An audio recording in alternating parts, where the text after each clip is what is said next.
nossa mensagem de hoje, queremos ter esse momento de iniciar uma caminhada.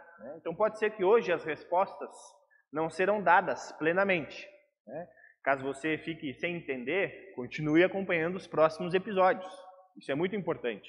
Mas o principal nós vamos dizer hoje também. Não fiquem atribulados ou nervosos sobre essa questão. Em primeiro lugar, nós queremos retornar ao texto que foi lido pela dona Kátia, texto de Jeremias 29. Você não precisa abrir, mas lá, aquele texto nos faz uma reflexão para que, num primeiro momento, o Evangelho fazer parte da nossa vida, ou o Evangelho ser a nossa vida, primeiro nós temos que saber onde estamos. Que vida é essa? Que vida é essa? E ontem, andando pelo TikTok ou Reels do Instagram, às vezes tem algumas coisas lá que são interessantes, 90% não é, mas 10% é. Então, por aqueles 10% a gente fica, Teve um cara, eu não me lembro, não peguei o filme, mas ele disse assim: todos nós, o rico e o pobre, é um sem-teto. Porque não moramos aqui. Aguardamos a vida onde nós teremos uma casa eterna. Com essa frase, digamos assim, nós podemos entender onde estamos. Onde estamos? Estamos num lugar de peregrinação, poderíamos dizer assim. E, aliás, um dos livros mais vendidos no século XX é um livro com esse título, O Peregrino. Ele foi um dos livros que bateu todos os recordes de venda. Porque a peregrinação nos mostra que não estamos num local apenas. Nós estamos vivendo um tempo que nós chamamos de tempo da graça, onde este tempo nos é dada essa graça, essa salvação. Logo, nós também poderíamos usar uma outra palavra. Estamos num exílio. Estamos num exílio. E o texto de Jeremias nos lembra disso, que teve uma época em que o povo de Israel foi, por Deus, colocado como prisioneiro de um outro povo e lá teve que viver. E aí é interessante os conselhos que Deus dá para aquele povo. Bom, já que agora vocês estão aí, construam casas. Construam casas. Fiquem aí. Orem pela cidade. Trabalhem por ela. E peçam a mim que abençoe essa cidade, porque assim vocês serão abençoados. Isso nos dá um pano de fundo para entendermos que, bom, estamos aqui nessa vida. O que Deus quer de nós nessa vida aqui? Que nós construamos casas, que nos multipliquemos, ou seja, que nós tenhamos uma família, que nós tenhamos trabalho, que nós possamos agir pelo bem desta criação dele, daquilo que ele fez que é bom, que nós possamos aqui morar enquanto aguardamos a vida eterna. E aí é interessante também lembrar que Jeremias está falando contra alguns falsos profetas que diziam o seguinte: eu tive uma revelação de Deus e Deus disse que nós ficaríamos 2 anos apenas na Babilônia e que nós retornaríamos.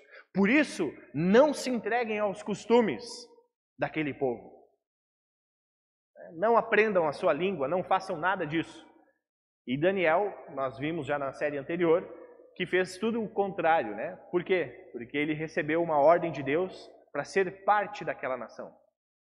Ou seja, Jeremias então nos fala que o povo de Israel ficaria 70 anos ali.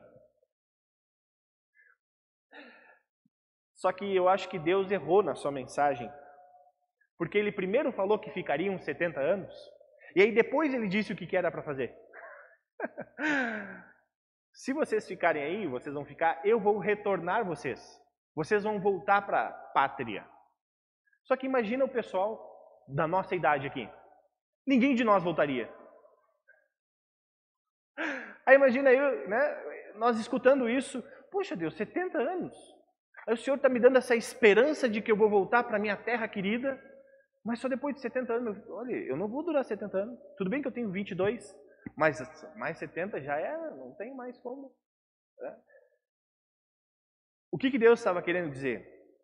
E aí nós podemos atrelar para a nossa situação. Estamos num exílio, onde nós sabemos que a nossa pátria não é aqui. Aliás, né, dia 7 agora, nós comemoramos 200 anos da independência do Brasil. Um momento de alegria, um momento de agradecermos a Deus por este lugar tão maravilhoso que nós vivemos. Essa pátria que nós amamos tanto, né? Essa pátria que nos dá tudo aquilo que hoje nós temos. E podemos agradecer a Deus e falar: Deus, já que eu estou no Brasil, eu estou comemorando esses 200 anos, e comemoro a cada dia essa bênção que é ser brasileiro, que eu possa aqui construir a minha casa, construir o meu lar e orar por ele. Orar para que essa nação, né, seja abençoada, orar para que essa nação tenha justiça, orar para que essa nação não tenha desigualdades, e além de orar, também fazer aquilo que o Senhor me mandou fazer, agir para que as pessoas desta nação conheçam a Ti, ou seja, conheçam a Cristo. Esse é um primeiro momento, então, que nós temos. Onde estamos? Onde estamos na vida? Bom, estamos numa transição. Né? Nascemos aqui, e como o Salmo nos lembra, infelizmente nascemos já não pertencentes à pátria celeste, à vida eterna.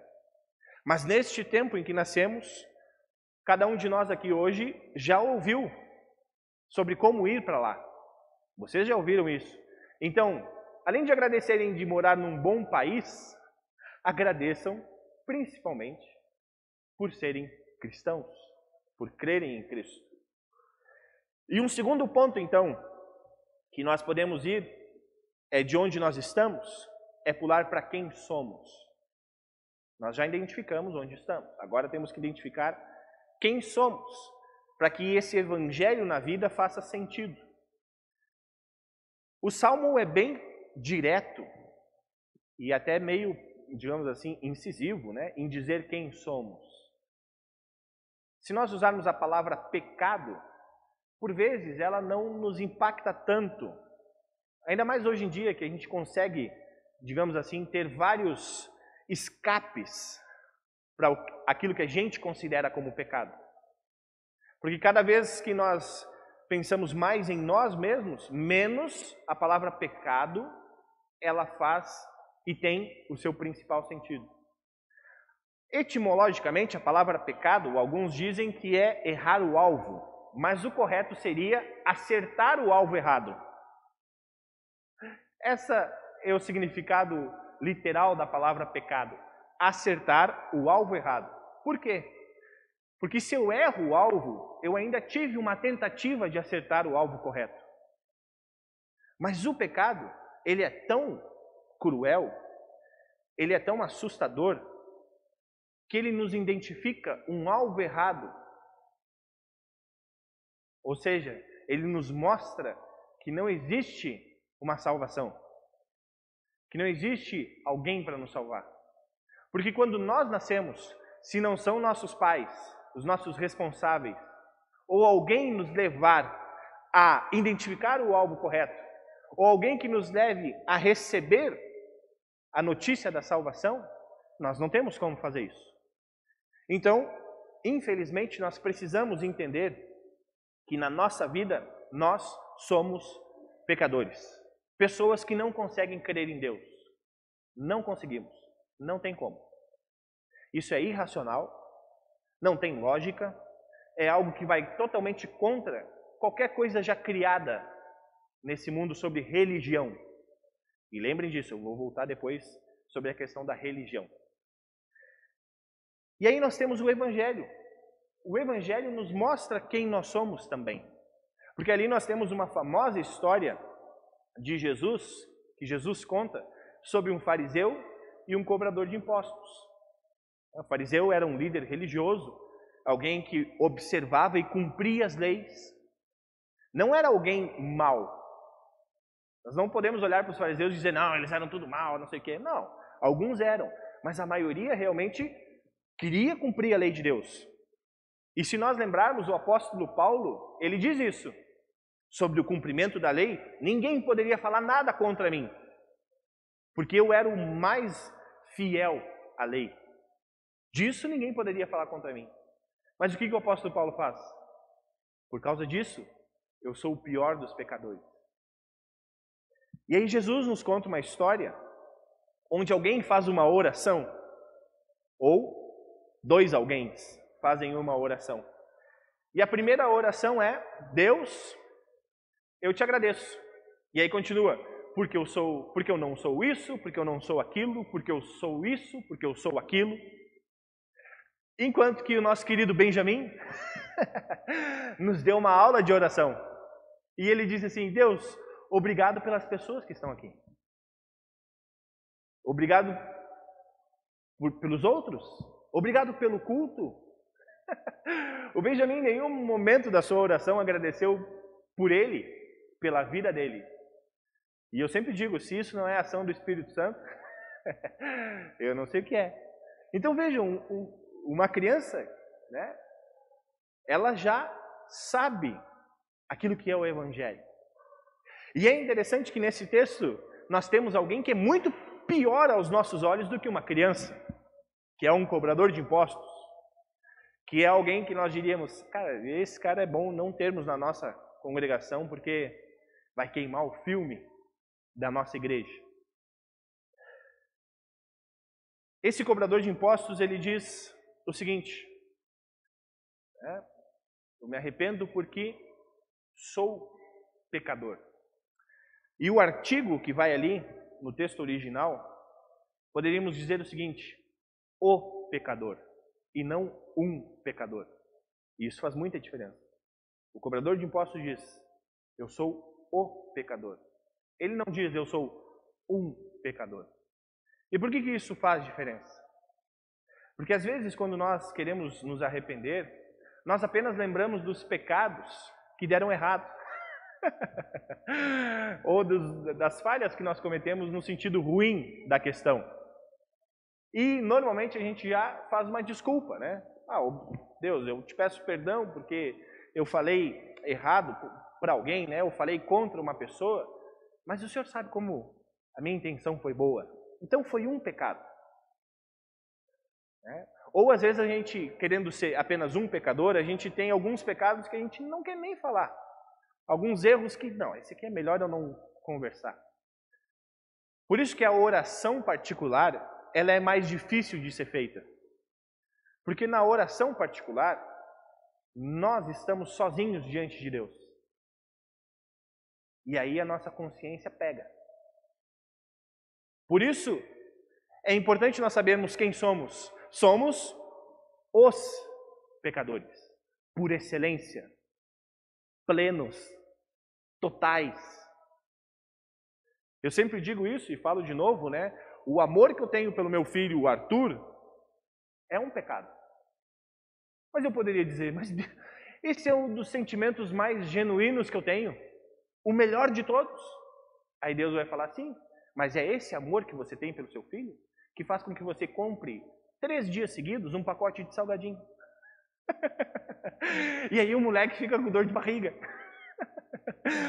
Então se arrependa desse seu pecado também, porque você é o pecador. E o apóstolo Paulo vai nos lembrar disso, né? O bem que eu quero, esse eu não faço.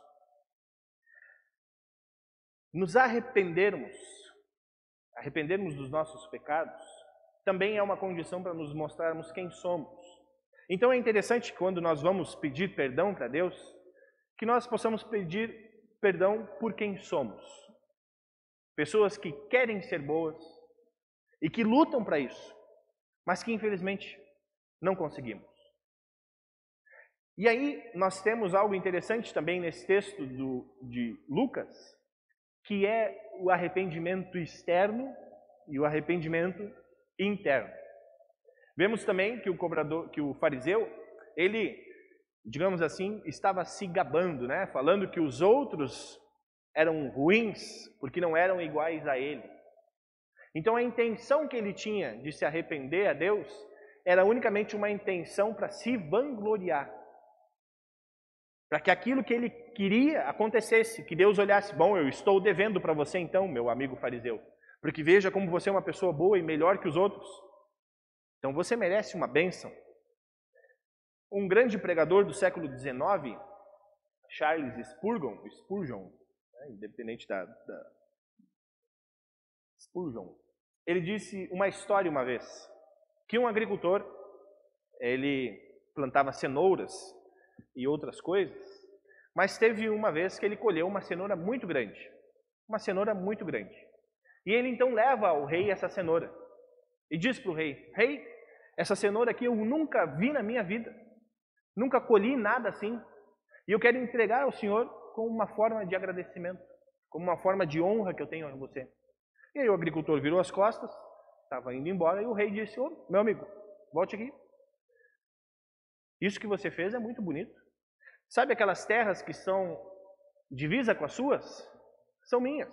Eu vou dá-las para você. Então o agricultor disse, nossa, né, não esperava, muito obrigado. E saiu muito feliz.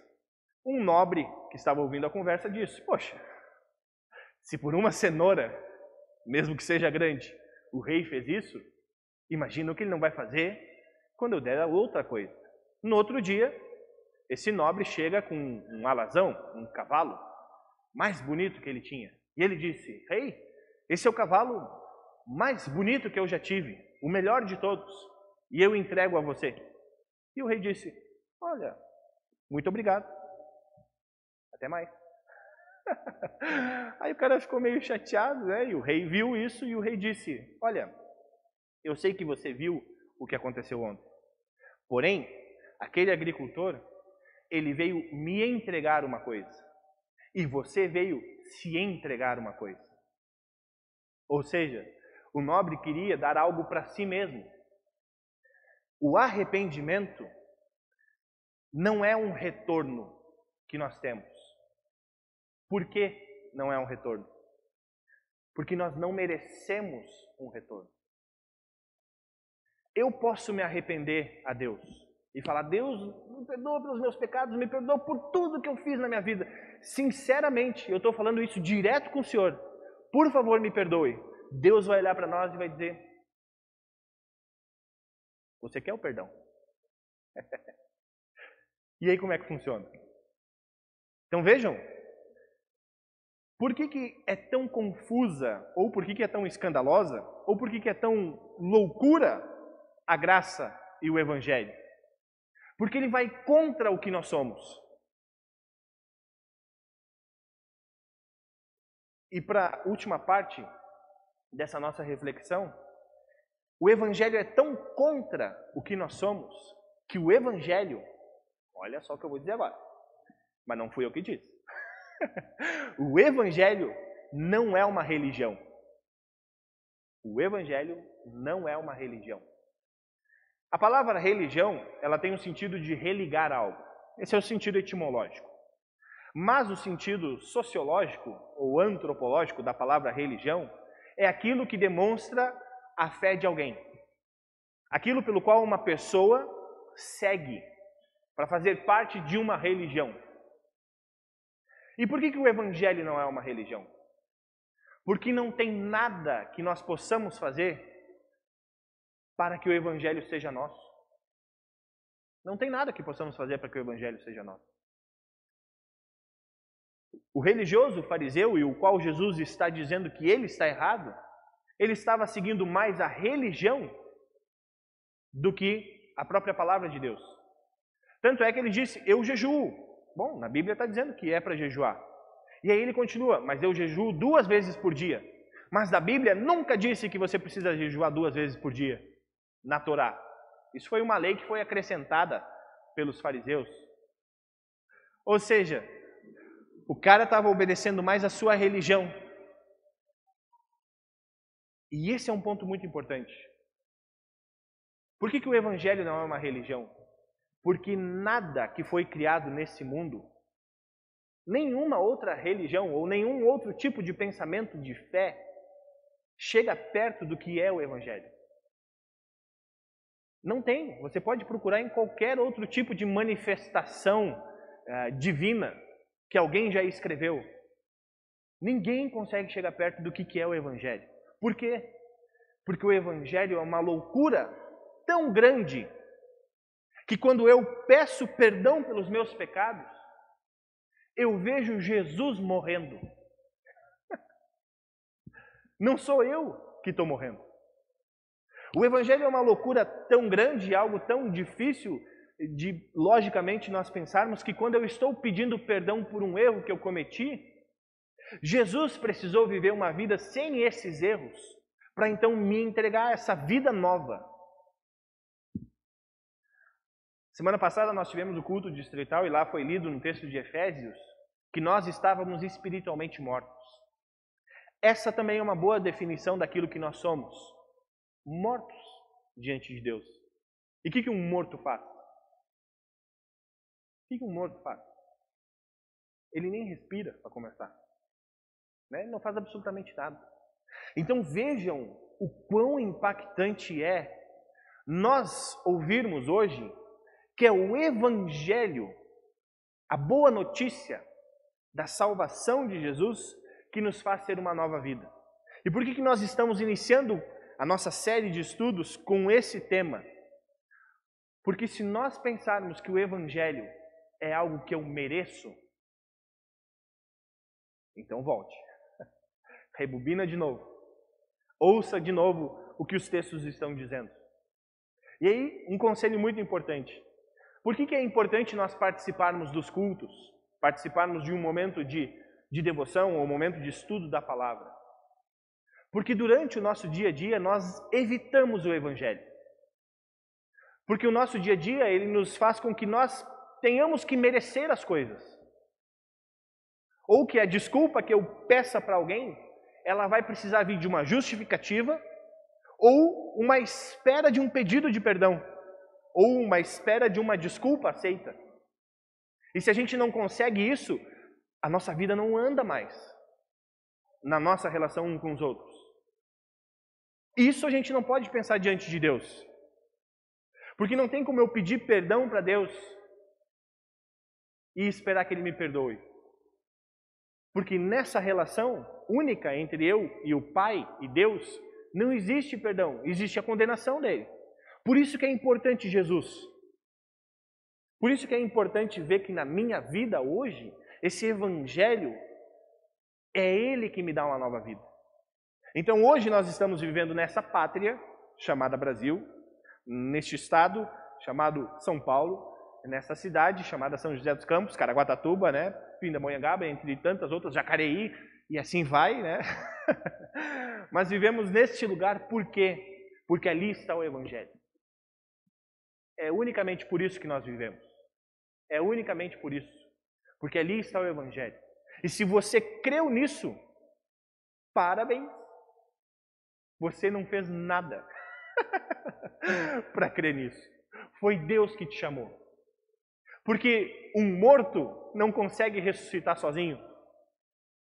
Alguém precisa dar vida a ele. No batismo, nós recebemos essa vida. Na Santa Ceia, nós recebemos essa vida. Na palavra, nós recebemos essa vida. Então, sintam-se felizes, porque estamos no momento de viver o Evangelho.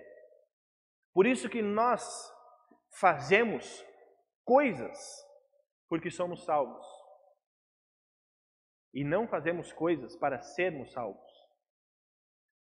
Hoje você precisa sair desse culto com a certeza de que você é salvo, com a certeza de que o perdão dos teus pecados já está pronto, você já foi perdoado. Nada que você pense que ache que não foi, foi. E agora você vai agir conforme aquele agricultor. Ele não esperou nada em troca. Mas Deus vai te dar respiração, Deus vai te dar uma casa, Deus vai te dar um trabalho, Deus vai te dar pessoas, e tudo isso são bônus que nós precisamos usá-los para que o Evangelho faça sentido agora na vida de outras pessoas. Eu sempre gosto de brincar, Nós vivemos o The Walking Dead, aquela série muito famosa de zumbis. Tem muita gente que está espiritualmente morta, porque ainda estão atrelados à religião. E o mais escandaloso disso é que essas pessoas fazem parte de uma religião chamada religião cristã. Tem muitos que hoje não vivem pelo Evangelho.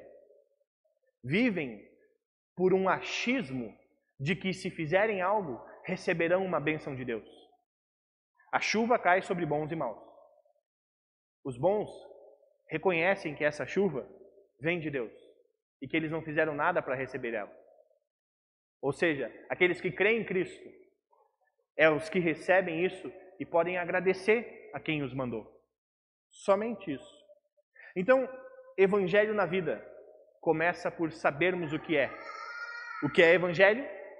É Jesus Cristo me salvando e salvando todas as pessoas. Algumas sabem, outras não querem. Em relação a isso, que o Espírito Santo haja. Mas em relação à minha vida, que Jesus seja o centro principal para que eu seja uma pessoa melhor a cada dia. E que eu não seja uma pessoa melhor a cada dia para que Jesus seja o centro principal. É o contrário. Então que possamos a cada dia estarmos aliviados pelo Evangelho e salvos por Jesus Cristo. Em nome do nosso Cristo vivo, amém.